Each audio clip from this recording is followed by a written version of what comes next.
Bonjour David. Bonjour Coco. On est nouveau avec David parce qu'il y a eu beaucoup d'intérêt par rapport à la vidéo qu'on a fait ensemble, hein, où toi tu m'as interviewé par rapport à notre maison. Un grand merci. Alors maintenant c'est un petit peu à moi d'expliquer qui est David. David est venu dans ma vie, je pense il y a 1 année et demie comme ça. Et en fait c'est avec un savoir extraordinaire au niveau judiciaire vraiment. Et tu as proposé ton aide par rapport à notre maison grâce à François de Siebenthal. Et il a été aussi très engagé dans tout ce qui était l'initiative Monnaie Pleine, très engagé. Et en fait, tu connais la loi, je pense, mais vraiment, en tout cas beaucoup mieux que les policiers qu'on a croisés l'autre jour. Ouais. Et voilà, tu t'intéresses un petit peu à toutes ces failles aussi. Quelles sont ces failles? Tu connais justement l'histoire du fraude du nom. Dont nous allons parler maintenant. Voilà, ça c'est vraiment cette grande thématique, je pense, qui est importante de connaître parce que moi je connaissais absolument rien de tout ça et je pense que c'est quelque chose qui va beaucoup intéresser les gens et je trouve intéressant parce que tu as les mots pour le dire. C'est vraiment simple quand tu t'exprimes, je trouve, on arrive à comprendre. Il n'y a pas tout le monde qui comprend ces choses de cette facilité-là, tu vois.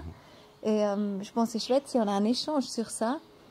Simplement, moi, Josephi, je peux te poser un peu des questions parce que c'est sûr, ça prend du temps à vraiment comprendre. Ça prend du temps à comprendre. Ça prend vraiment du temps, en fait, à réaliser que le sujet que l'on traite, en réalité, nous met dans une situation où on est dans l'obligation de renier sa propre identité, celle avec laquelle on s'est identifié toute notre vie, du moment où on est né et on a pris conscience on a cru avoir pris conscience de qui on est.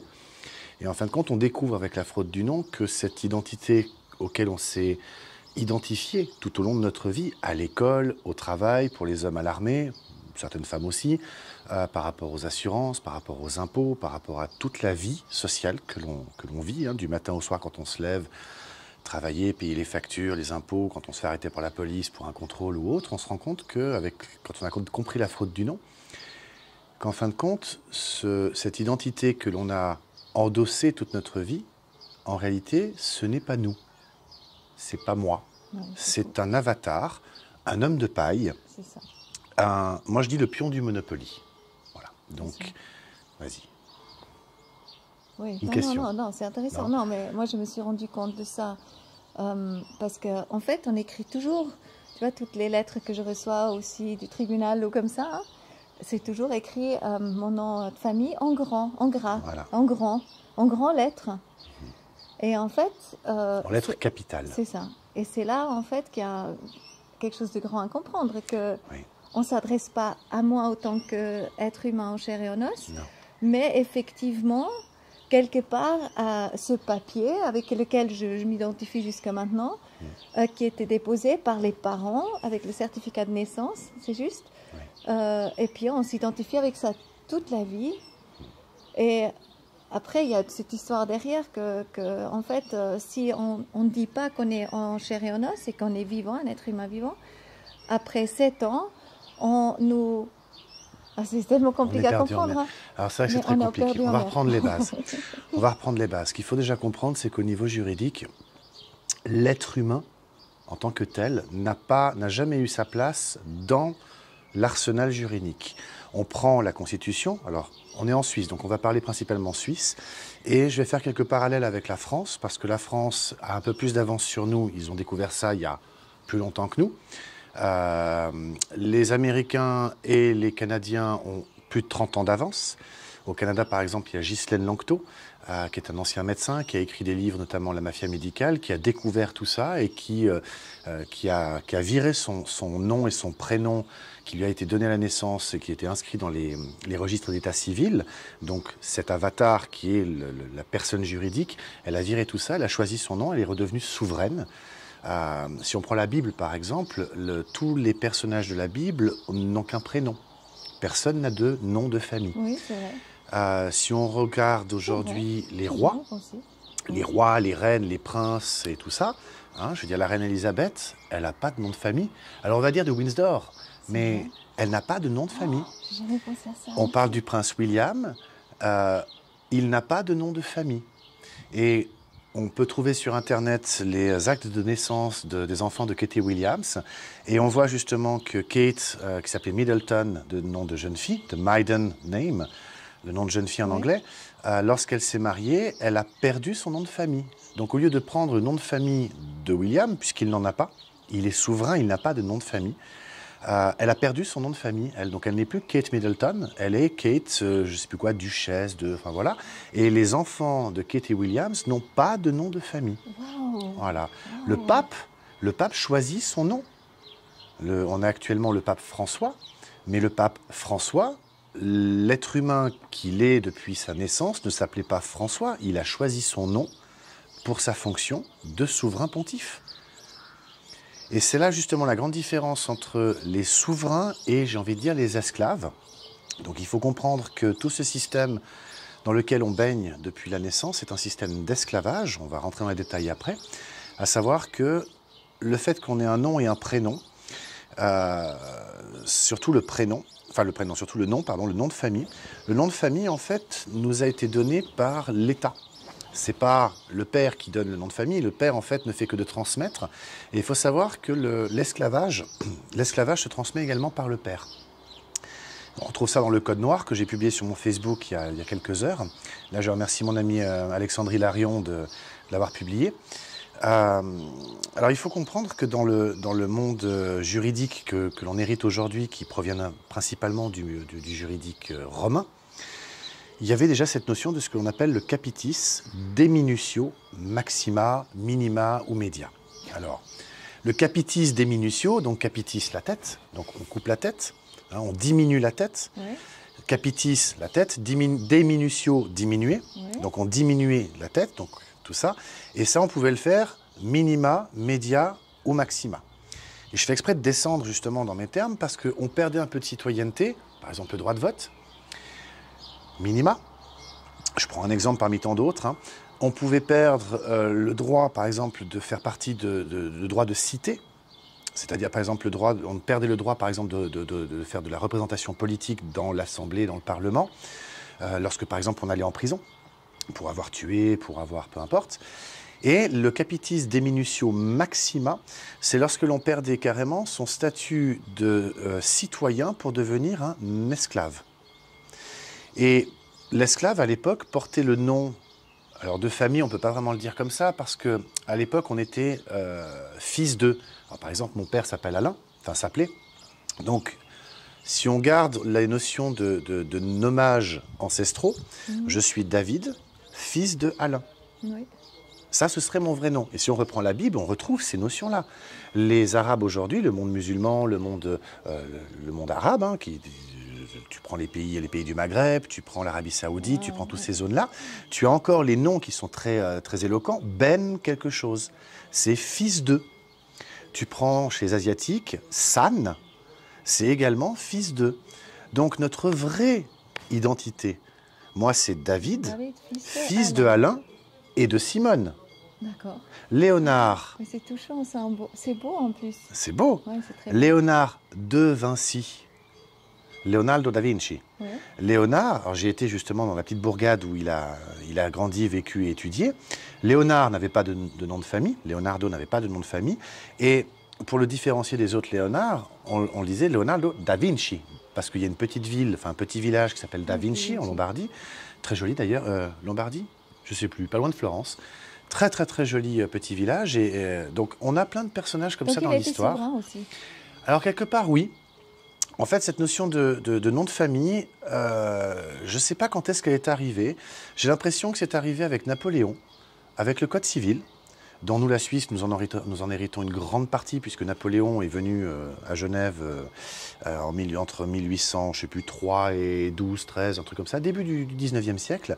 Donc Napoléon nous a apporté le Code civil, et j'ai l'impression que dans le monde latin, donc la France au départ, puis après les autres pays, cette notion de nom de famille s'est figée un peu comme ça. Et donc, il faut comprendre que le nom de famille que l'on a aujourd'hui, toi par exemple c'est Tachberter, moi c'est Pétavino, et ma mère c'était Vincent, et j'avais les deux noms de famille à la naissance, en tout cas pour la France. Ce nom, en fait, ne vient pas, ça ne désigne pas le nom d'une famille et on ne se transmet pas ce nom de génération en génération. En fait, c'est un nom qui a été arrêté à un moment donné dans l'histoire. C'est pour ça qu'il y a des noms qui sont donnés, qui ont par exemple lieu à des événements qui a eu lieu ou à des lieux physiques. Il y a des gens qui portent le nom de certaines villes ou villages, parce qu'à un moment on a figé ce genre de choses, ou il y a des gens qui ont par exemple des noms de famille qui sont durs à porter, comme par exemple j'avais un ami qui s'appelait Du Cimetière. Tu vois, c'est un peu lourd à porter, Du Cimetière.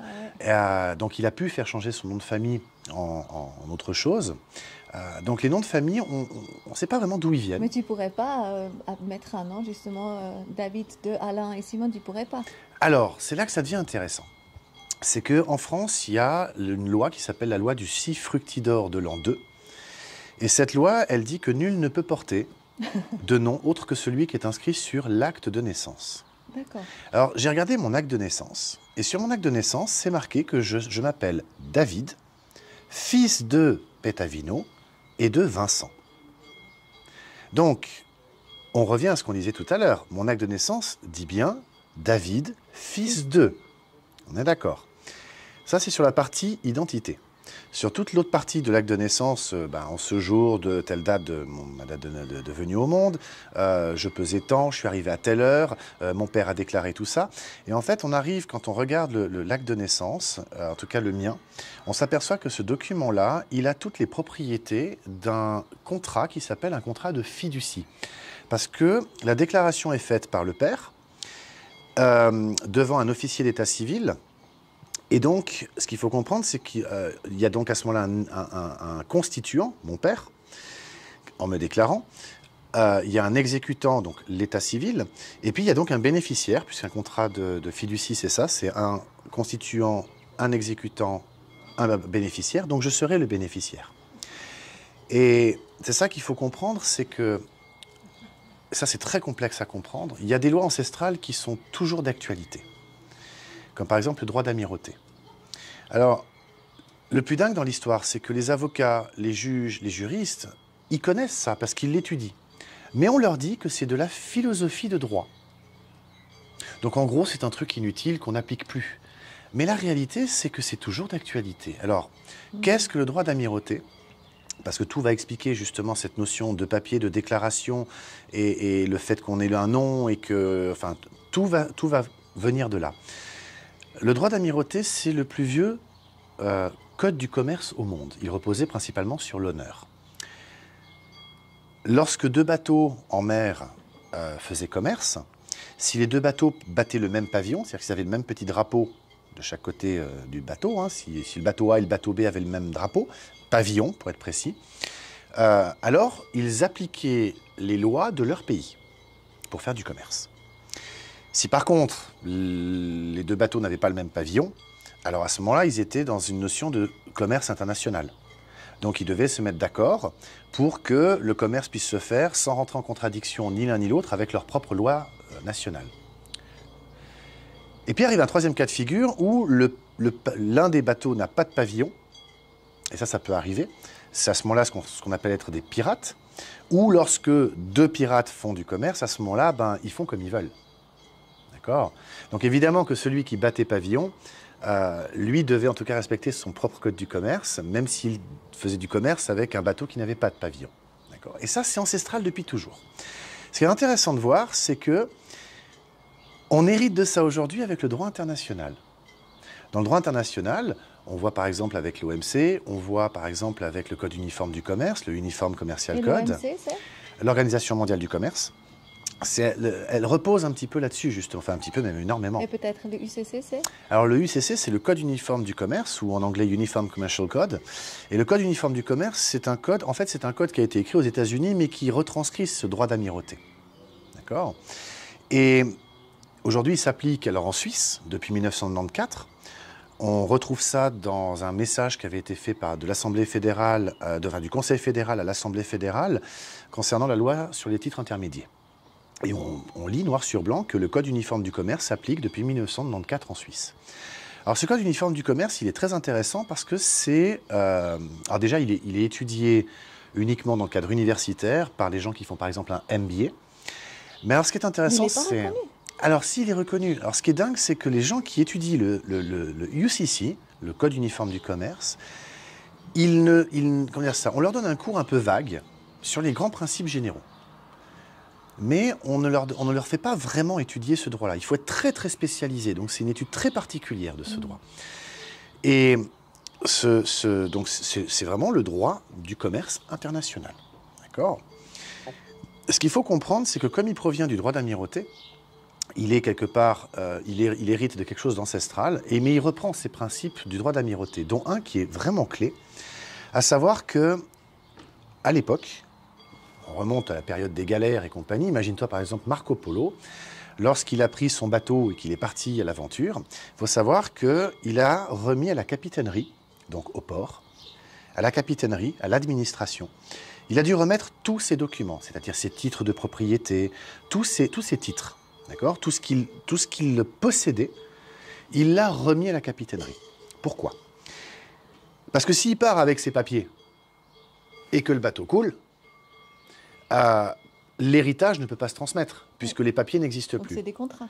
C'est des contrats. Il faut comprendre que tout sur cette terre... Donc, par exemple, voilà, la maison, c'est un contrat. Voilà, etc. tout sur cette terre, il faut comprendre que les banques, les assurances, l'administration, et tous ceux qui nous demandent en fait des papiers par rapport à un objet qu'on croit posséder, une voiture par exemple, en réalité, ce n'est pas l'objet qui les intéresse, c'est le papier qui se substitue en fait à l'objet.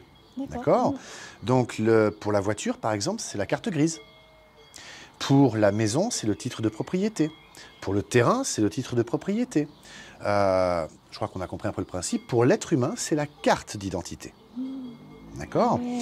Donc tous ces documents, aujourd'hui, c'est comme si lorsqu'on partait en mer, on devait les remettre à la capitainerie. D'accord. Parce que si le bateau coule, ou si je ne reviens pas, donc je suis Marco Polo, si je ne reviens pas au bout de 7 ans, eh ben, la capitainerie remet tout ça à l'État qui, elle, lance le processus d'héritage. Oui, c'est ça. D'accord. Ce qu'il faut comprendre, c'est que, avec le temps, on a peut-être oublié, probablement même, que ces documents sont à la capitainerie. Donc on n'a jamais été les chercher. C'est un petit peu comme l'histoire de l'or et du papier billet.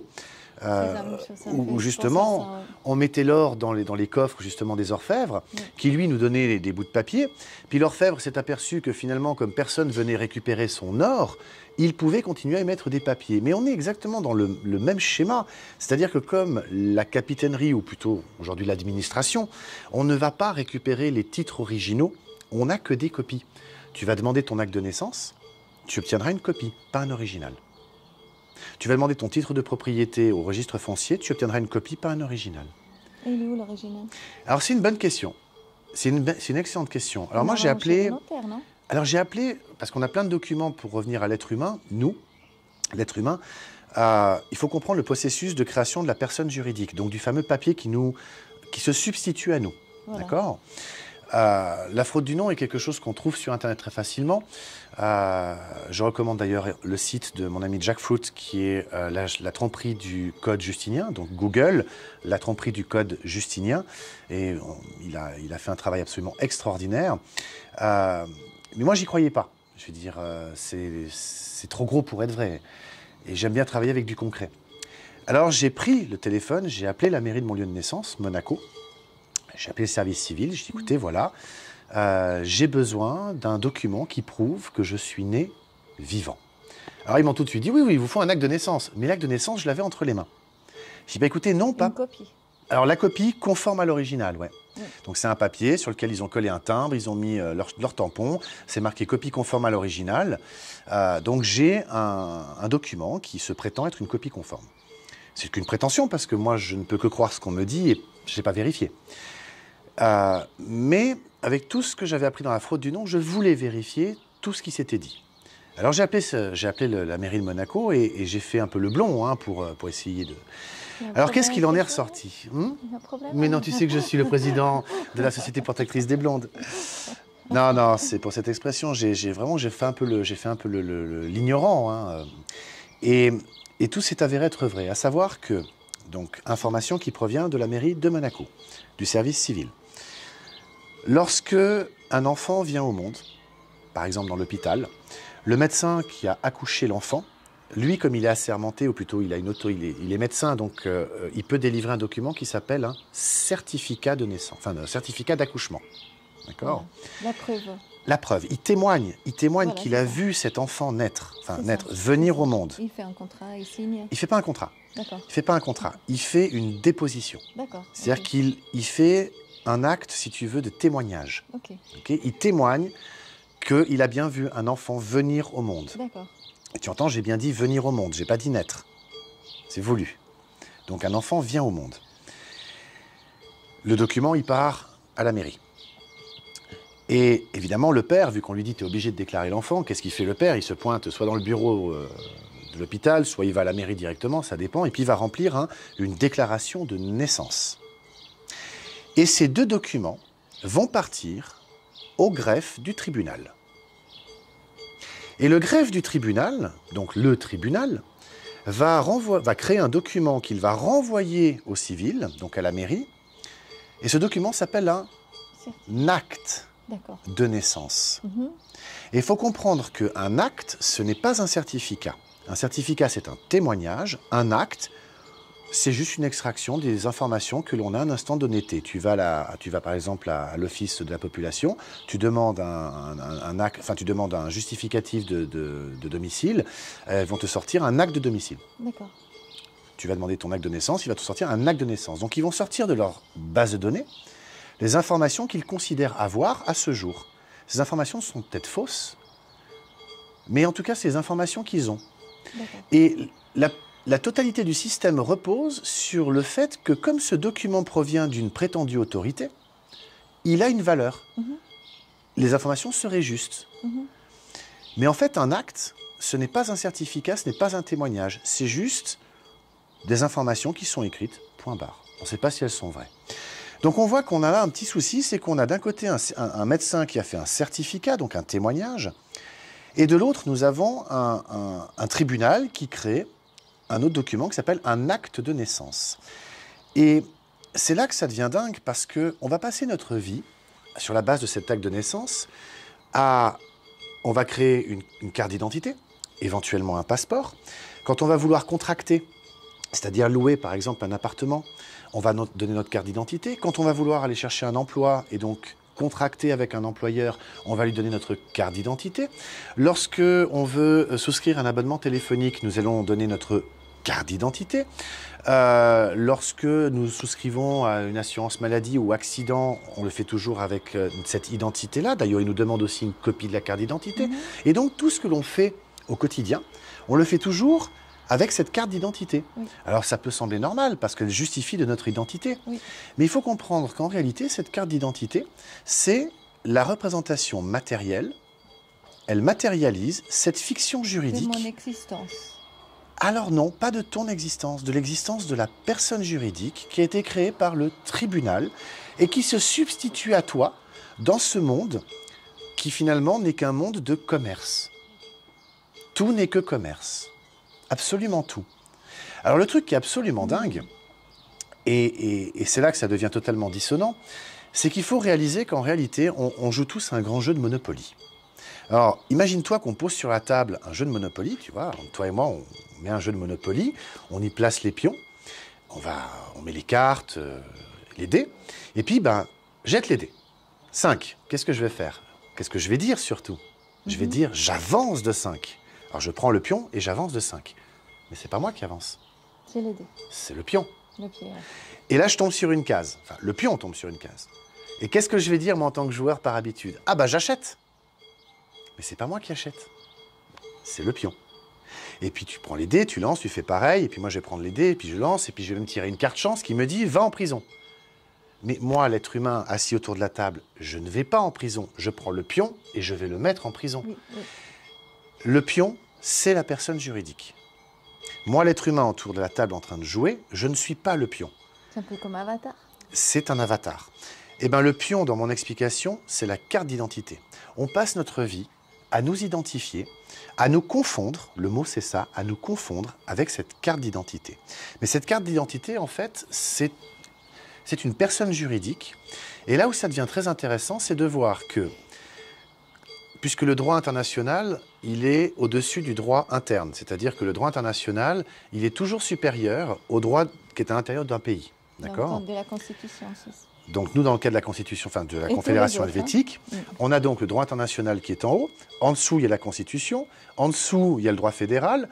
En dessous, il y a les ordonnances, les jurisprudences, tout ce qui va avec, fédéral. En dessous, il y a les cantonales. Et on recommence à chaque fois on va dire la pyramide des normes. Et puis après, on arrive même au niveau cantonal, où de nouveau, on a cette pyramide des normes qui est un peu la même. Bref. Mais on va rester simple, on va rester au niveau fédéral. La Confédération suisse a conclu un accord en 1999 de mémoire, qui est rentré en vigueur en 2002, qui s'appelle « Accord entre la Confédération helvétique et la communauté européenne concernant le trafic de marchandises par voie ferroviaire et par route ». Et on trouve dans cet accord, qui est du droit international, donc qui est au-dessus de tout, à l'article 3, définition, entreprise, personne physique. Donc une personne physique, au regard du droit international, est une entreprise. Une entreprise, c'est une fiction. Moi, j'ai travaillé pour différentes entreprises, mais l'entreprise n'est pas tangible, elle n'est pas palpable, c'est une fiction, c'est une croyance. Oui, il y a des gens qui sont allés créer des bouts de papier, qui ont été déposés au registre du commerce, et puis ils ont mis des sous sur un compte, mais l'entreprise n'existe pas. Matériellement, elle n'est pas tangible. On pourrait la représenter par les bureaux dans lesquels on va travailler, la carte de visite que l'on a, mais en fait, elle n'existe pas. Toi, tu existes, toi. Oui, là, t'es tangible. Ça constitue toujours T'es un être humain. d'être humain, en fait. Toi, tu existes, Oui. tu es. Mhm. Être ou ne pas être, telle est la question, quelque part. Une entreprise n'existe pas. C'est une fiction, c'est une croyance, c'est une représentation. D'accord ? Donc la personne juridique, c'est une entreprise, au regard du droit international. Mhm. Ça a des implications qui sont quand même assez majeures. Parce que si une personne physique est une entreprise au regard du droit international, on peut se poser la question, alors à ce moment-là, pourquoi est-ce qu'on remplit une déclaration d'impôt des personnes physiques? Et pourquoi ne pas remplir à ce moment-là une déclaration d'impôt des personnes morales? Puisqu'une personne morale, c'est une entreprise. On va me dire, oui, mais les personnes physiques aussi. Et là, on rentre en fait dans des marasmes juridiques où on va avoir l'administration fiscale qui va dire, mais moi, je suis bloqué par le biais de ma loi sur l'imposition des personnes physiques ou des personnes morales, qui quelque part entre totalement en contradiction avec le droit international, qui prime. Donc c'est là que ça devient génial, parce que finalement, on se rend compte que tous ces articles de loi, tous ces codes, finalement, ne sont que des conventions que l'on accepte ou pas d'adopter entre l'un et l'autre des êtres humains qui jouent un jeu, celui du Monopoly. Si on prend la Constitution fédérale, elle est très claire. L'article 5.1, il nous explique que le droit, c'est la base et la limite de l'activité de l'État. Donc, on prend la loi, et c'est le début et la fin de ce qu'il a le droit de faire. Tout ce qui est en dehors, j'ai envie de dire, il n'a pas le droit. Mais nous, on est justement en dehors, en tant qu'être humain. Alors justement, c'est là que ça devient intéressant. C'est qu'on a l'article 5.3. L'article 5, alinéa 3, nous dit que, alors les organes de l'État, mais les particuliers, doivent agir de manière conforme aux règles de la bonne foi. De la bonne foi. De la bonne foi. Donc ça, c'est de la droit négatif, justement. Alors là, on rentre effectivement dans la notion de qu'est-ce que la bonne foi. Alors la bonne foi, juridiquement, elle n'est pas définie, si ce n'est ne pas nuire à autrui. Donc la bonne foi, finalement, on retombe sur les 10 commandements. Donc on tombe sur le droit, sur ce qu'on appelle le droit négatif. Divin. On est dans le droit divin, on est dans tous ces articles, on est dans ce qu'on appelle les lois universelles, quelque part. Je donne un exemple pour expliquer bien la chose. Si je prends un objet, je peux écrire dans tous les articles de loi que je veux, oui, dans tous les codes, je peux écrire que je veux que lorsque je lâche l'objet, il monte. Je pourrais l'écrire dans tous les codes possibles et imaginables. Mais c'est pas juste. Je m'oppose là à une loi universelle. Oui. Je ne peux pas m'y opposer. Voilà. D'accord ?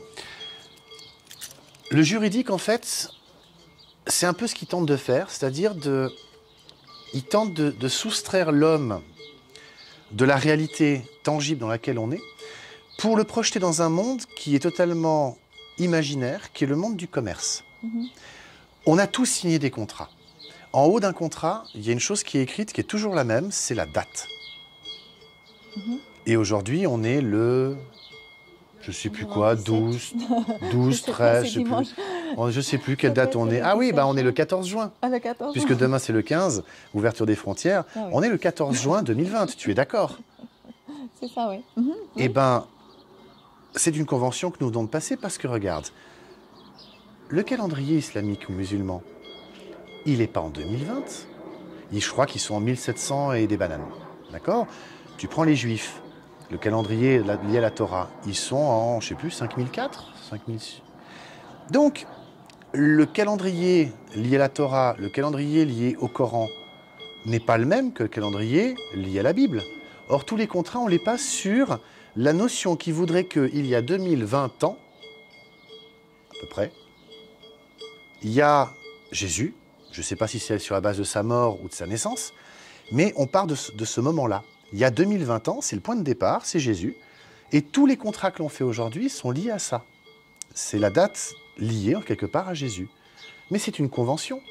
Parce que si je veux, moi je suis en l'an 4, ou en l'an 10, après un événement qui m'est cher. Et qui serais-tu pour me dire, mais non, c'est pas vrai? Et c'est là qu'on voit que tout ce que l'on fait dans notre quotidien, en fait, sans qu'on se rende compte, s'attache à des croyances. Et les outils de développement personnel, d'ailleurs, tentent de nous le faire comprendre.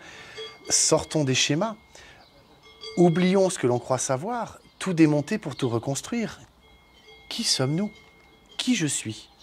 Alors, qui je suis? Ben, si je prends mon porte-monnaie et je regarde, j'ai une carte d'identité, je suis... Ben non, je ne suis pas ça. Ça, c'est une fiction qui a été créée par le tribunal. En fait, moi, je suis David. Je suis un être humain. Et tout ça, c'est une grande expérience que je peux vivre. Je suis un esprit, incarné dans un corps d'os, de chair et de sang. Tous les livres saints le parlent, le disent, d'une manière ou d'une autre. Et je fais une expérience terrestre, quelque part. Ce que les New Age essaient de faire comprendre, ce que les outils de développement personnel essaient de faire comprendre aussi. Et le tribunal fédéral l'a même reconnu, puisqu'il y a un arrêté du tribunal fédéral qui dit que les esprits de l'au-delà ne sont pas des sujets de droit suisse. Alors là, on arrive dans un contexte qui est assez intéressant parce que si les esprits de l'au-delà ne sont pas des sujets de droit suisse, ça veut dire que lorsque je me fais flasher, parce que j'ai roulé à 3 ou 4 km/h de trop, ce qui arrive, hein, qui a été flashé? Est-ce que c'est moi l'être humain ou est-ce que c'est la voiture? La voiture qui a une plaque d'immatriculation qui appartient à l'État. Le véhicule, il a une carte grise. Est-ce que c'est le véhicule qui va être amendé ou est-ce que c'est la carte grise? La carte grise, elle a le numéro de plaque d'immatriculation qui a été flashé. Donc c'est ça qu'ils vont regarder, c'est pas le véhicule. Donc ils vont envoyer l'amende à celui qui est titulaire de la carte grise. C'est pas le propriétaire, c'est le titulaire. Donc il a le titre entre les mains. Mais il n'en est pas le propriétaire. Donc je vais recevoir une amende parce que il y a eu un flash. Donc le titulaire, quelque part, c'est l'État. C'est là qu'on arrive. Parce que c'est l'État qui a délivré la carte de... On a les petits moucherons qui... C'est l'État qui délivre la carte grise. C'est l'État qui a fabriqué la plaque d'immatriculation. Moi, je suis un être humain là-dedans. Alors certes, je suis une personne juridique, enfin, il y a une personne juridique fictionnelle qui représente ça. Mais en fin de compte, il faut se rendre compte aussi d'une chose, c'est que cette personne juridique étant une fiction, est-ce que je suis dans l'obligation, moi, finalement, de... Comment dire? Qui devrait payer? Alors justement, c'est ça. Qui doit payer, le propriétaire ou le titulaire? Alors en France, ils ont découvert quelque chose d'assez intéressant. Alors les Canadiens avaient déjà fait un merveilleux travail là-dessus, les Américains d'autant plus. Au Canada, c'est Pete Daoust qui a fait beaucoup de vidéos là-dessus. La sûreté de la personne. Alors c'est quelque chose qui est assez dingue. La sûreté de la personne, vraiment pour comprendre ça, il faut vraiment ouvrir l'esprit. La sûreté de la personne, on la trouve déjà pour commencer dans la Déclaration des droits de l'homme et du citoyen de 1789. Donc la Déclaration des droits de l'homme et du citoyen de 1789, c'est un texte qui a été écrit par le peuple français et donc il ne s'applique qu'en France. Et on trouve de mémoire à l'article 2, le droit à la sûreté. Alors je vais expliquer ce qu'est la sûreté après. Mais il se trouve que ce texte, Déclaration des droits de l'homme et du citoyen de 1789, a inspiré grandement la Déclaration universelle des droits de l'homme, donc celle de l'ONU, qui a été écrite en 1948, dont la Suisse est signataire. Donc la Déclaration universelle s'applique en Suisse. Et elle a inspiré, cette Déclaration universelle des droits de l'homme de 1948, elle a inspiré la Convention européenne des droits de l'homme, dont la Suisse est aussi signataire. Et la Convention européenne des droits de l'homme, c'est celle de 1950. Donc on a 3 déclarations de l'homme, quelque part. Ce qui est rigolo, c'est que quand on lit ces 3 déclarations, l'homme, il apparaît nulle part, quasiment. Si on prend la Déclaration universelle des droits de l'homme, on peut y lire que tous les hommes naissent libres et égaux en droit et en dignité. Mais après, c'est fini. On va parler de nul ne doit subir, de personne ne doit... Et il faut comprendre que dans le juridique, ils utilisent les mêmes mots que le vocabulaire qu'on trouve dans le Larousse ou dans le Robert, donc le dictionnaire de la langue. Pour nous, la France, pour la langue française, pour le Larousse et le Robert. Mais ils prennent les mots et ils mettent leur propre définition. C'est pour ça que les mots qu'eux utilisent ne correspondent pas à ceux que nous avons dans nos dictionnaires. Une personne, toi et moi, quand on dit une personne, on pense à quelqu'un. Et bien pas en juridique. En juridique, c'est la fiction. C'est pas quelqu'un, c'est la fiction.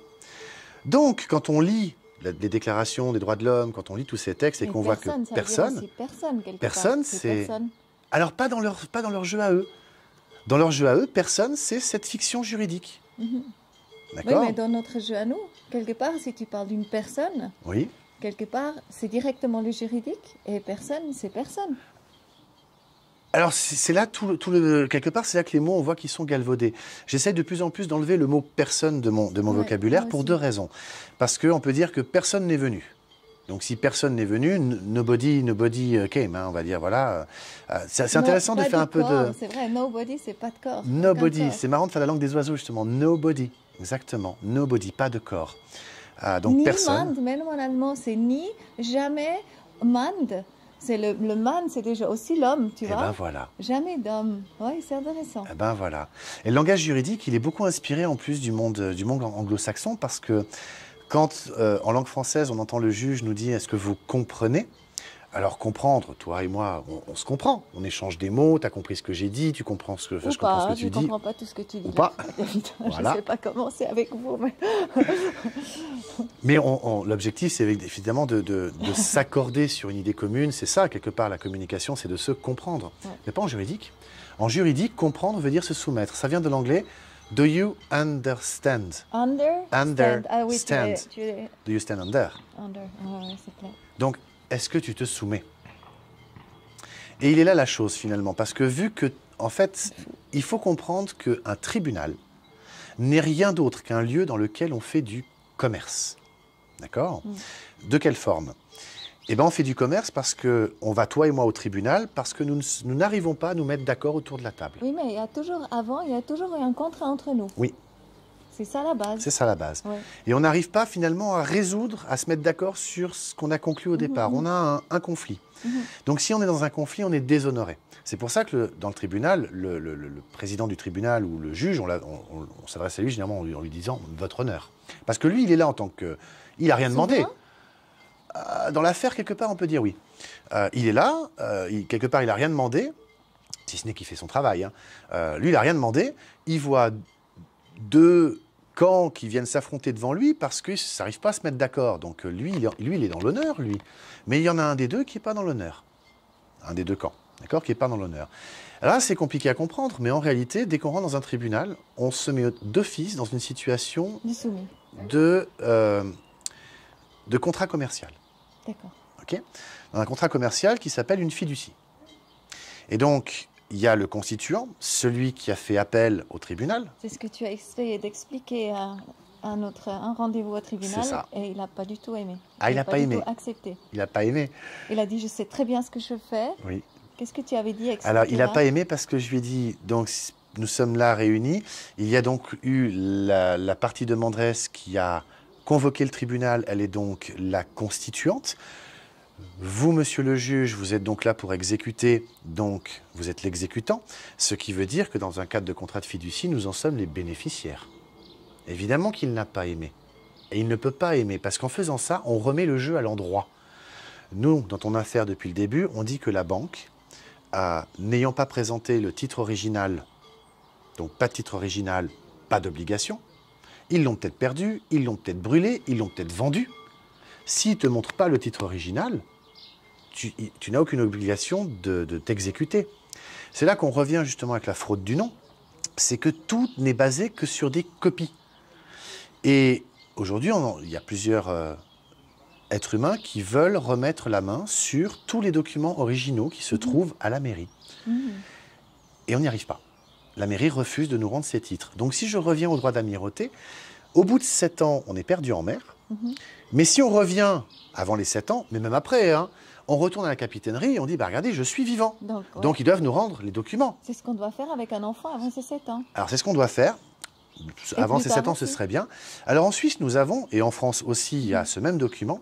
Et j'ai découvert ça de manière un peu hasardeuse. Je me suis rendu compte que tous les êtres vivants, je ne vais pas dire le mot personne, tous les gens qui arrivent à la retraite, notre AVS, notre système de retraite, leur envoie chaque année un document à remplir. Et ce document s'appelle un certificat de vie. D'être vivant ou de certificat de vie, c'est l'AVS. L'AVS envoie chez qui? L'AVS envoie un document à celui qui est bénéficiaire d'une rente AVS, un certificat de vie ou attestation de vie, un truc comme ça, certificat de vie, je crois. Donc nous, on reçoit ça? Si, à la retraite, oui. D'accord, d'accord. Et donc, ils doivent remplir ils doivent retourner ça, évidemment, à l'AVS, donc aux caisses de retraite. C'est pour leur signaler qu'effectivement, ils sont toujours en vie. C'est intéressant, ils sont en vie. D'accord? Donc, parce qu'ils sont en vie, ils vont être rémunérés. D'accord? Pourquoi j'aborde ce sujet-là? Parce qu'en fait, quand on va sur le site de la commune, moi j'habitais à Lancy, donc je cherchais ce document, un certificat de vie, et ben on peut aller dans n'importe quel... on peut l'imprimer depuis Internet déjà, parce qu'il est donné par les communes. Il n'a pas le logo de l'AVS, donc c'est un document où il n'y a pas le logo de l'AVS. On peut le remplir, aller voir la police, la gendarmerie, ou une autorité, comme par exemple l'administration civile, et ils le tamponnent, du moment qu'on leur montre que on est bien là, et puis on a bien la carte d'identité donc qui correspond à cette personne juridique fictionnelle, et ils vont nous reconnaître en vie. Comme ils nous reconnaissent en vie, quelque part, c'est comme si on revenait de la mer. De la mer. D'accord? C'est important cette notion de revenir de la mer, donc parce qu'elle est symbolique. C'est la première fois qu'on nous reconnaît autant qu'être humain? Alors, c'est un petit peu ce que je commence à comprendre, c'est que l'administration nous reconnaîtrait que nous sommes donc en vie. À partir de 65 ans. Alors, ils le font comme ça aujourd'hui, mais rien ne t'empêche d'aller aujourd'hui sur Google, de taper certificat de vie suisse, voilà, de télécharger le document, de le remplir, d'aller à l'administration et de te le faire tamponner. Et donc, l'administration, l'autorité prétendue, te reconnaît en vie. C'est là que ça devient intéressant parce que du coup, je pense que c'est grâce à ça qu'on peut initier toutes les démarches derrière pour récupérer les titres originaux. Je veux venir sur l'assurance vie parce que c'est extrêmement important. Là, je pense qu'on peut comprendre. Il y a des gens qui ont fait des assurances vie. J'ai le souvenir d'une amie, Rafaela, si tu regardes cette vidéo, je te salue. Son papa a disparu il y a des années en arrière. Et normalement, au bout de 7 ans, l'assurance vie doit faire bénéficier l'assuré, hein, donc dans ce cas-là, c'était sa fille, du montant de la prime qui était convenue et prévue. Bref.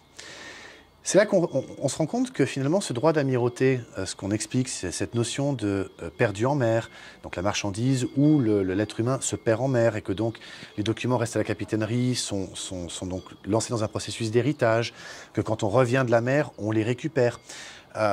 C'est quelque chose qui peut sembler fou, mais c'est bien réel parce que tout notre système repose là-dessus et on le voit bien avec les assurances vie. Ils ont cette notion de 7 ans. Ils l'ont. Et en plus, elle est écrite dans la loi. Tu vois? Donc, ça peut paraître fou tout ça, mais c'est une réalité. Alors pourquoi les avocats, les juges, ils ne sont pas d'accord ou ils ont du mal à comprendre ce qu'on leur explique? Alors déjà, d'une part, c'est voulu, parce qu'ils ont appris ça comme étant de la philosophie de droit, premièrement. Mais par contre, ils en ont fait des doctorats, des masters, des travaux de diplôme, donc ils sont tout à fait au courant. Hein. Au contraire, ils ne pourraient pas le dire. Mais le plus dingue dans l'histoire, le plus dingue, c'est que pour comprendre tout ce marasme qu'on met maintenant au jour avec la fraude du nom, tout ça s'est réparti dans différents endroits. Tu en as un petit peu dans le Code civil, tu en as un petit peu dans le Code des obligations pour la Suisse, hein. Tu en as un petit peu dans la Constitution fédérale, tu en as un petit peu dans le droit international, tu en as un petit peu par-ci, tu en as un petit peu par-là. Et donc, le problème, c'est qu'un avocat, il va se spécialiser en civil, il va se spécialiser en pénal. Oui, personne n'a la supervision surtout, en fait. C'est ça. Et c'est hyper compliqué. Et c'est hyper compliqué. Quand même. Alors, je ne suis pas le seul. Il y a énormément d'autres gens merveilleux qui ont travaillé là-dessus, hein. Sonia, je te salue. En France, il y a des gens comme Lorelai qui ont fait un travail extraordinaire. Lorelai, par exemple, on trouve sur son site Aurore Esclave Story. Elle a fait une vidéo extraordinaire où elle explique que le Code civil en France, l'article 1, dit clairement que la loi doit être promulguée partout sur le territoire par le roi. Alors, il faut savoir qu'en France, M. Raffarin, de mémoire en 2004, je crois, il a écrit un texte, de mémoire une ordonnance, ou un décret, je ne sais plus, pour modifier le Code civil, l'article 1 notamment. Alors, c'est drôle parce que il a écrit un texte qui, juridiquement, est en dessous de celui-ci pour modifier celui-là. Je m'explique. Est-ce que tu peux imaginer un seul instant qu'un maire d'une petite bourgade, hein, par exemple ici, dans ce petit village tout sympathique, j'imagine que le maire, ça doit être ton voisin, est-ce que tu imagines que le maire puisse écrire un texte qui va modifier le droit international?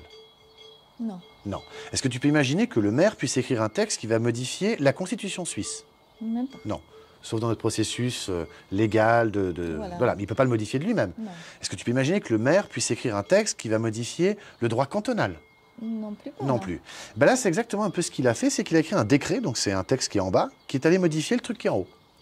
C'est ce qui se passe dans la Constitution un petit peu aussi, non? Il y a des choses un petit peu qui se Non, sont ça, ils ne l'ont pas passées. fait, heureusement, mais le peuple veille à ça, justement. Mais donc, Raffarin, M. Jean-Pierre Raffarin, a écrit un texte, un décret, je crois, qui a modifié l'article 1, mais légalement, il n'est pas modifié. Si on reprend tout l'arsenal juridique français, il est intouchable, ce Code civil. Intouchable. On est d'accord. Et on va même plus loin. C'est que si la loi doit être promulguée partout sur le territoire, donc en France, et donc dans les territoires d'outre-mer et autres, si ça doit être promulgué par le roi, il faut savoir qu'en France, le dernier roi qu'il y a eu, c'était, de mémoire, Louis-Philippe Ier, qui était au pouvoir jusqu'en 1826, je crois, de mémoire. Je ne m'attendais pas à vouloir parler de ça, donc j'ai quelques dates un peu floues, à vérifier, évidemment. Et depuis qu'il n'y a plus de roi en France, eh ben, il n'y a plus de loi qui a été promulguée. Et on peut le vérifier de manière très simple, hein. C'est que tout ce qui a été mis en œuvre, on appelle ça des codes. Ce n'est pas la loi, c'est un code. On appelle ça des décrets. Ah, c'est pas une loi, un décret. On appelle ça un décret-loi. Ah, bah, c'est pas une loi, un décret. La loi, elle est en dessous de la Constitution. Les décrets, les ordonnances et tout ça, c'est en dessous encore. Donc, en fait, vu qu'il n'y a pas de roi qui a promulgué la loi en France, la France fonctionne dans des croyances, dans des textes qui sont des croyances, qui sont en dessous même du truc suprême qui s'appelle le Code civil, qui a dit que la loi doit être promulguée par le roi. Et comme quand on se fait arrêter en France, la gendarmerie, la police dit « c'est la loi », mais même eux ne sont pas capables de dire laquelle. Et c'est ça qui est drôle, parce qu'en fait, ils vont s'appuyer sur des règlements de police, des règlements, mais pas la loi. Ils vont s'appuyer sur des décrets, mais pas sur la loi. Et donc, on tombe dans une situation où en France, c'est absolument dingue, mais quelque part, j'ai envie de dire que tout l'arsenal juridique, il n'a aucune valeur. Emmanuel Valls, en plus, a fait quelque chose de dingue en partant, la veille de son départ. Emmanuel Valls, qui était Premier ministre sous François Hollande, il a fusionné, alors je vais le faire très simple, hein, parce que c'est un dossier assez complexe. Parce que je sens que... Il a fusionné, en fait, il a placé tout le pouvoir juridique, qui est censé être séparé, d'après les concepts amenés par Montesquieu. Il doit y avoir 3 pouvoirs, le pouvoir exécutif, législatif et judiciaire. Les 3 doivent être séparés, sinon on est en dictature. Et bien Emmanuel Valls, il a placé le judiciaire sous l'exécutif. Alors il y a toute une histoire avec la Cour de cassation qui a émis une jurisprudence qui voudrait que tant que je ne sais plus quelle cour est toujours sous cette juridiction, effectivement, c'est... En fait, pour dire un truc très très simple, il y a une constitution en France qui dit simplement que lorsqu'il n'y a pas de séparation des pouvoirs, la constitution n'a aucune valeur. Et en France, depuis ce moment-là, eh ben, elle n'a plus de valeur. D'autres vont dire encore plus loin que la Ve République en France ne serait pas légitime pour différentes raisons. Je renvoie de nouveau sur la chaîne YouTube de Lorelai, Esclave Horror Story, où Maître Fortabal Abattu, qui est un avocat, docteur en droit, donc c'est pas un rigolo le monsieur quand même, hein, explique tout ça très très bien. Ça a un impact non négligeable parce que même le Code général des impôts en France n'a aucune légitimité. Et je vais revenir chez nous du coup en Suisse parce que ce qui est dingue, c'est qu'on s'aperçoit que aux États-Unis, le Internal Revenue System, et là on peut voir les vidéos de Aaron Russo, décédé depuis un certain temps malheureusement, mais il est allé interviewer le patron de l'IRS, le Internal Revenue System, qui est l'organisme qui cueille l'impôt aux États-Unis. Dans la Constitution américaine, le droit à l'impôt est inscrit dans la Constitution, mais il y a un organisme privé qui a dit, bah, puisqu'il n'y a personne qui s'en occupe, moi je vais le faire. Le IRS. Internal Revenue System. Donc Aaron Russo est allé l'interviewer, le patron de l'IRS, et il a avoué qu'effectivement, aucune loi n'a donné légitimité à l'IRS de lever l'impôt. Au Canada, il y a Ghislaine Langto, GIS, qui s'oppose à remplir une déclaration d'impôt canadienne parce que le Québec n'aurait pas ratifié la Constitution du Canada. Donc pas de ratification. Le Québec n'est pas rattaché au Canada, donc elle ne veut pas remplir une déclaration d'impôt du Canada. Elle veut respecter finalement la loi quelque part. Elle le veut. En France, il y a des Bretons qui ont compris et qui se rappellent que Napoléon leur a donné la souveraineté, donc l'indépendance. Donc ils n'ont pas à se soumettre à l'impôt français. Il y a des Corses qui l'ont compris. Il y a toute une équipe aujourd'hui qui s'est rendu compte que la Savoie a été envahie par la France et rattachée à la France de manière illégitime. Et il y a plein de choses comme ça. Oui, il y a plein de choses, comme ça. Et nous en Suisse, quand on regarde tout ça, on peut poser la question aux impôts de leur dire, mais attendez, vous nous demandez quoi finalement? Parce que vous demandez de remplir une déclaration d'impôt. On doit la remplir de manière conforme à la vérité. Ouais. À la vérité. Ouais. D'accord? C'est la loi fédérale. On signe la déclaration d'impôt. Ils nous demandent par exemple les chiffres qu'on a reçus en tant que salaire. Mais moi, ces chiffres, en réalité, je ne les ai pas reçus parce qu'ils ont été transférés d'un compte bancaire à un autre compte bancaire. Et il y a une jurisprudence qui dit l'argent déposé sur un compte bancaire appartient à la banque. C'est pas moi qui le dis, c'est le tribunal fédéral. D'accord? Donc, si les chiffres, ils appartiennent à la banque, pourquoi ce serait à moi de les déclarer dans une déclaration d'impôt? Premièrement. En fait, quand je déclare les chiffres là qu'on me donne, c'est tellement complexe. Ça veut dire que je déclare les promesses que quelqu'un me fait.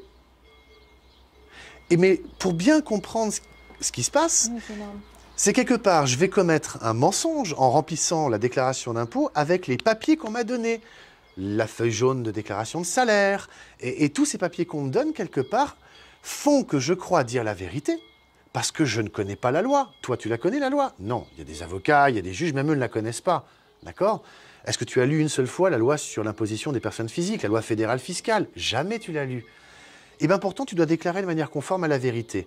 Tu prends tes bouts de papier que tout le monde t'envoie, hein, ton employeur, l'assurance maladie, tu reprends. En plus, l'État te donne, les impôts te donnent le petit fascicule. Hein, ils t'expliquent, ben là, il faut mettre tel chiffre que vous trouverez dans tel document qu'on vous a donné. Donc quelque part, j'ai envie de dire, je pourrais presque accuser l'État de nous faire mentir, quelque part. Parce que le salaire, les chiffres que j'ai reçus sur mon compte bancaire en tant que salarié, je ne les ai pas reçus. Moi, c'est le compte bancaire qui les a reçus. Le compte bancaire, il appartient à la banque. Donc, ce serait à la banque de déclarer ces chiffres. De plus, ces chiffres, ils appartiennent... On est d'accord. Je suis d'accord avec toi, mais David, tout ce que tu dis, c'est tellement complexe. C'est dingue, hein? On est tellement dans une croyance. C'est tellement figé. Oui. Donc, je comprends que tout ça, c'est quelque part, c'est fraude. C'est une fraude. Donc, quelque part, maintenant, ce qui est intéressant... C'est un dol, pour être précis. Voilà, mais maintenant, vraiment, ce qui est important et intéressant. Et puis maintenant, une fois qu'on commence à connaître tout ça, quelle est notre possibilité? Qu'est-ce qu'on peut faire? Alors, je termine juste sur la banque, parce que c'est clé. Ben, le compte, il est attribué à qui? À un titulaire, et ce titulaire, c'est donc la personne juridique. C'est donc pas moi, l'être humain. Alors, qu'est-ce qu'on peut faire? Alors, la sûreté de la personne, parce que c'était quand même un peu le point de départ... On le retrouve pour nous en Suisse grâce à la Convention européenne des droits de l'homme. La sûreté se veut être une garantie financière attribuée d'office, puisqu'elle est d'office, puisqu'on y a droit, de par la Convention européenne des droits de l'homme. Pour la France, eux, ils peuvent se servir de l'article 2 de la Déclaration des droits de l'homme et du citoyen. La sûreté, en fait, c'est quoi? C'est cette garantie financière que nous avons, que notre personne juridique a, par essence. D'accord ? Et cette sûreté, alors c'est Pete Daoust qui l'explique très très bien, pour lui cette sûreté se trouve être, pour le cas du Canada, auprès de la Banque centrale du Canada. Parce qu'il y a une chose que je ne t'ai pas dit tout à l'heure. Lorsque les documents, au moment de la venue au monde de l'enfant et de la création de la personne juridique, j'ai un contact qui me certifie, je ne l'ai pas vu, mais il me certifie que lorsqu'il est allé récupérer son dossier dans la mairie de son lieu de naissance, puisqu'il y travaille, je ne dirai pas où pour sa protection, évidemment. Donc un soir, il a pris les clés, il est descendu aux archives, il est allé trouver son dossier et effectivement, il a tout récupéré, il a tout pris. Et se trouvait être un titre de la banque centrale de son pays, pour ne pas le mettre en danger, il a trouvé un titre émis par la banque centrale de son pays d'un montant de 98 millions d'unités de son pays. D'accord ? Donc si c'est aux États-Unis, c'est des dollars, si c'est au Canada, c'est des dollars canadiens, si c'est en Suisse, c'est des francs suisses, si c'est en France, c'est des francs français ou des euros. Je ne veux pas, voilà, mais vous pouvez comprendre. Donc en plus de tous ces documents qui étaient le certificat de naissance, l'acte de naissance, la déclaration du père, il a trouvé un titre bancaire émis par sa banque centrale d'un montant de 98 millions. Donc le truc qui est dingue, c'est ça la sûreté, c'est qu'à notre naissance, une valeur nous est attribuée. Voilà. Et cette valeur, c'est ça la sûreté. Et ça, c'est le compte AVS. Alors, le truc est dingue, mais je pense que oui.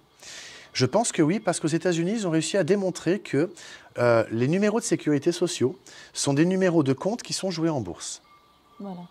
Et comme avant l'âge de 7 ans... pas être vivant, donc en fait, eux, ils vont jouer avec ces valeurs fictives. C'est qui met cet argent là-dedans?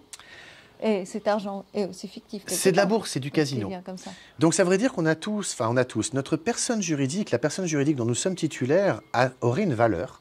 Je dis bien aurait une valeur. Alors aux États-Unis, ils l'ont prouvé. Aurait une valeur, et cette valeur, vu qu'on ne va pas la récupérer à la capitainerie, dans l'analogie qui en est faite, on ne va pas se présenter vivant. Ils en disposent, puisqu'au bout de 7 ans, c'est entre guillemets perdu en mer, c'est une allégorie. On est les esclaves. Vraiment. Et c'est pour ça qu'on passe notre vie finalement à payer des choses qui finalement ne serions pas de notre ressort. Les impôts, aussi dingue que ça puisse paraître, les impôts, c'est quelque chose qui est arrivé avec la naissance des banques centrales. On devrait pouvoir payer ça avec l'AVS de toute façon. C'est la sûreté de la personne. On ne devrait pas payer les maisons, on ne devrait rien payer quelque part. Alors on ne devrait rien payer. Attention, je ne veux pas venir sur ce terrain-là, non. D'accord. C'est pas qu'on devrait rien payer. Il commence à bien pleuvoir et je pense qu'on a fait déjà très long. Imagine que tu vas au marché, il commence à pleuvoir, imagine que tu vas au marché, on y va, hein. Tu vas au marché, tu prends tes tomates, tes kiwis. Non, ça oui, bien sûr. Tu ne vas pas dire au marchand, écoute, on sers-toi auprès de ma banque centrale. Non, là tu passes un contrat avec lui, donc tu vas lui. C'est du commerce que tu fais directement. Mais les impôts, il faut comprendre que les impôts sont toujours liés avec la naissance d'une banque centrale, déjà pour commencer. Donc l'État met en garantie le peuple, donc c'est déjà la première mise en esclavage, premièrement, alors que c'est interdit par toutes les conventions, hein, mais c'est pas grave, tout le monde le fait. Et surtout, la chose la plus dingue qu'il faut comprendre, c'est que on doit pouvoir décharger ses dettes publiques, donc c'est celles-ci que nous n'avons pas finalement à payer. Les dettes publiques sont à décharger auprès de la sûreté de la personne. Alors, la question qu'on peut se poser par rapport à la Suisse, puisque nous n'avons pas la sûreté de la personne, en tout cas, je ne l'ai pas trouvée ni dans la Constitution fédérale, ni dans les constitutions cantonales, ni dans les lois fédérales, ni dans les lois cantonales. Je l'ai trouvée nulle part, à un endroit. Le seul endroit où je l'ai trouvée, c'est dans la Convention européenne des droits de l'homme. Et comme la Suisse est signataire, on est donc soumis à ce texte qui, lui, nous donne cette sûreté de la personne. Donc la question qu'on peut se poser aujourd'hui, c'est est-ce qu'on doit décharger nos dettes publiques auprès de la Banque centrale suisse, à savoir la Banque nationale suisse, ou au travers de la Banque centrale européenne, puisqu'elles sont liées, apparemment elles sont rattachées, système monétaire européen. Donc où est-ce qu'on doit décharger tout ça? C'est une bonne question. Il y aurait encore plein à dire sur le sujet des impôts et de la Banque nationale suisse, mais vu tout ce qui pleut, voilà. Moi je dis qu'on peut continuer dedans.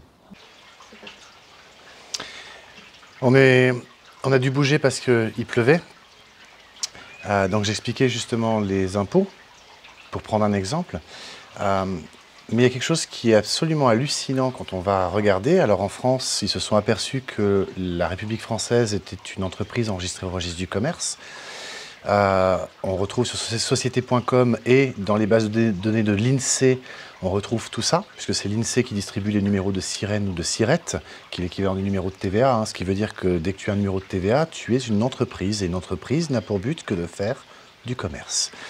Et bien en Suisse, c'est inscrit dans le Code des obligations, qui est notre code à nous du commerce quelque part, hein, puisqu'il régit toutes les obligations contractuelles. Donc, on voit l'article 762 que la Confédération, les cantons, les communes et les districts sont des corporations. Comme ce sont des corporations, ce sont donc des entreprises, hein, de nouveau, ce sont des entités fictives, elles ont pour but de faire du commerce. Alors, ce qu'il faut comprendre, c'est que la situation juridique dans laquelle on est aujourd'hui, quelque part, avec un petit peu cette guerre des libéraux, des conservateurs, ce qu'on voit avec le monde qui se présente, hein, où il y a de plus en plus d'organismes non gouvernementaux comme l'OMC, l'OMS, qui se positionnent au-dessus des États pour leur donner des directives ou des ordres, ou l'Union européenne. En fait, ce qu'il faut comprendre, c'est que dans la Bible, on voit que Jésus avait chassé les marchands du temple. On pourrait dire aujourd'hui que les marchands ont envahi le temple. Pourquoi ? Parce qu'à l'époque, un organisme public, comme l'État, il était vraiment public. Donc dans la tête des gens, un organisme public, c'est un organisme qui finalement œuvre dans l'intérêt général de la communauté. Une mairie, par exemple, elle est là justement pour administrer les biens liés à son cadre, qui appartiennent justement aux propriétaires. Voilà, donc c'est pour gérer un petit peu toute cette partie communautaire. Sauf que aujourd'hui, on se rend compte qu'une mairie en France ou une commune en Suisse, c'est une entreprise privée. On se rend compte qu'en Suisse, la Confédération, les cantons et les districts, donc les communes aussi, sont des entreprises. Non seulement elles sont enregistrées au registre IDE, qui est un registre suisse, c'est le registre d'identité des entreprises, mais en plus on retrouve la Confédération, les cantons, les tribunaux, les écoles, la police, la gendarmerie, toutes. On les retrouve en plus dans une autre base de données, qui est une base de données internationale, la base de données du Duns and Bradstreet. Et ils ont un numéro, Duns, et on peut trouver, si on va sur Internet, sur la base de données upic.de, upik.de, et ben on arrive à retrouver, pour la Suisse, la Confédération, tous les cantons, toutes les communes, tous les hôpitaux, tous les corps de police, donc la police cantonale de ceci ou la police cantonale de cela, on les retrouve tous, et ce sont tous des entreprises.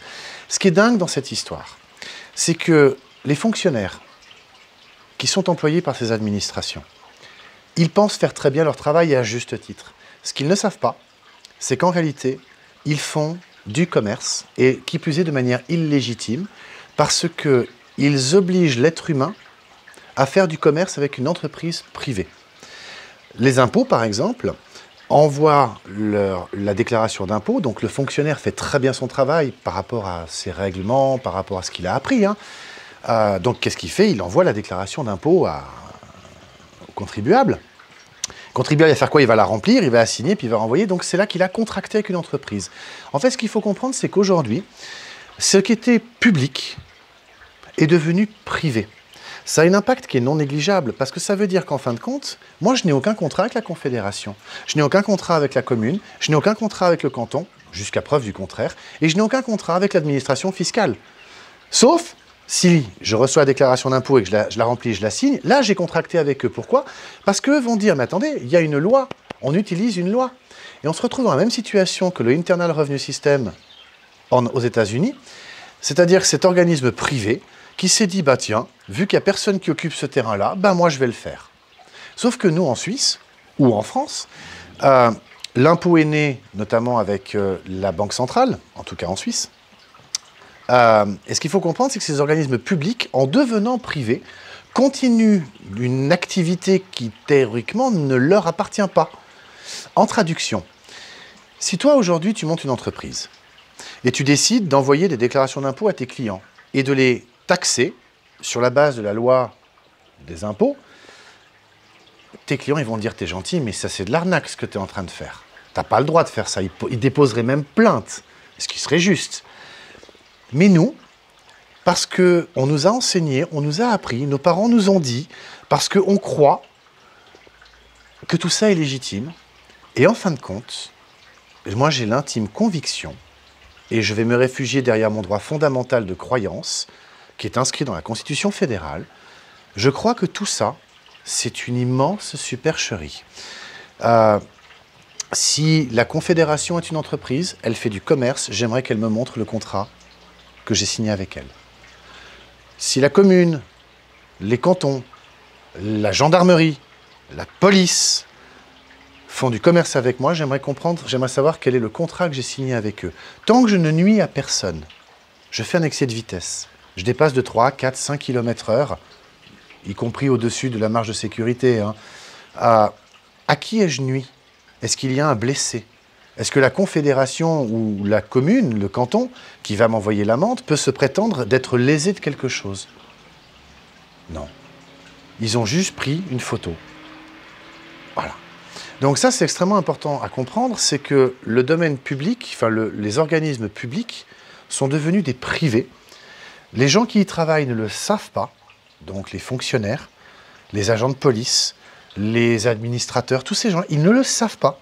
Et ils font très très bien leur travail, ça j'en conviens. Mais pour moi, ce travail qu'ils font est totalement illégitime. Et ça, c'est très grave. Et c'est quelque part, maintenant, ce qu'il faut comprendre, c'est qu'on est dans une situation où financièrement, les banques, elles sont totalement en faillite. Le système bancaire, il est mort. Tout ce monde est en train de s'écrouler.